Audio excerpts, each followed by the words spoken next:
Hi, I'm looking at integrated space weather analysis and the stellar core next to the sun. You can see the energy it's been removing here in this line. It's pretty obvious. And then it looks like there's almost one up here that was sucking energy too, but I never really observed it that much. But this one's pretty definite. Going wild over here. Active region. There you can see that line. It's just sucking it up. So the solar minimum and all that stuff, that's fine, but the sun's being weakened by all these stellar objects is what's happening. And if it's got some other cycle it's going through, then it's going to get really weak.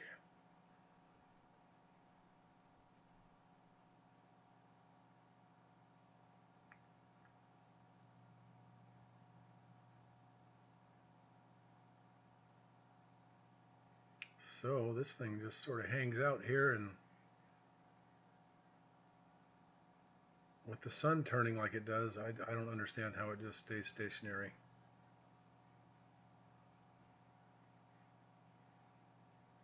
Anyway, here's 211 angstroms, shows a corona, so you can see the coronal holes, North Pole.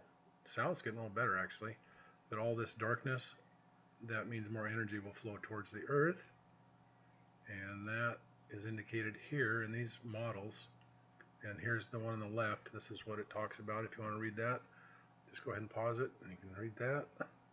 And then this one on the right talks about what's going on there. So, and they changed these models a couple days ago, a week ago, and now the bow shock on here is really, really thick, and it looks like a heck of a lot more energy. And there's a bunch of energy from somewhere else. So you can see the magnetopods collapse. And I did see it reverse once, but I didn't capture the instant I saw it, and it went away. But anyway, that's got to agitate the Earth. It's got to make things move around. The tectonic plates are moving, so forth and so on. Volcanoes, earthquakes. And this I didn't see anything on, just, no missing hours, just areas cut out occasionally, which happens on anything I look at. They just cut out stuff occasionally. I don't even bring it up anymore. I'm so sick of it.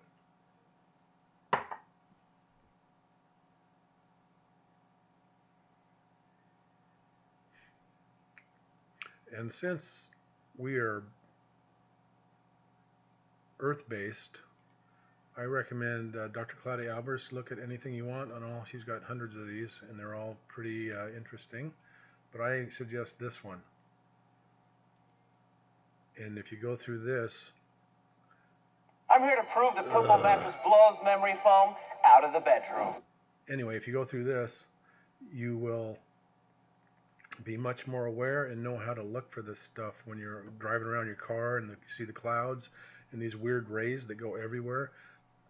There's only like a 0.5% difference in the angle of the rays from the sun at any point on Earth. So this is, look at those angles, that's crazy. Anyway, that's interesting, I think.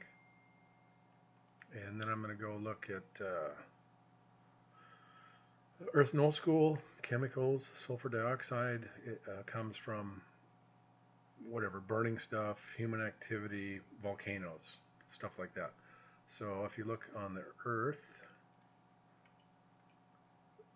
there's definitely, I don't know of any huge power plant down here in the South Pole. So this is starting to bubble here. It was here for a while and then it moved here. So this is really a new bubble. So all this energy hitting the Earth is causing action in the ocean. There's no island there. It's just coming up north of that island. Galapagos, and it's bubbling all over the place. Hawaii's has a higher number than I've read for a few days, so it's more active. You can see this going all the way, and it went all the way to Guam, and they're measuring particulate from Hawaii. You can see the airflow goes right there. And airflow from Japan, the jet stream, goes right over the west coast, the whole US. So all that radiation from Fukushima just blows over here. Same with the ocean currents. 400 tons a day going in the ocean, killing the whole ocean. And then this, here's, for anybody unfortunate enough to be over there, it's 116 degrees in the Euphrates Valley. North Pole is not frozen. Well, let's try it again. Yeah, it doesn't look frozen. Look at that, the whole pole is above freezing. I mean the whole, this half. It's still frozen over here, so this whole half is now melting, and this is pretty early summer. Okay, thanks for looking.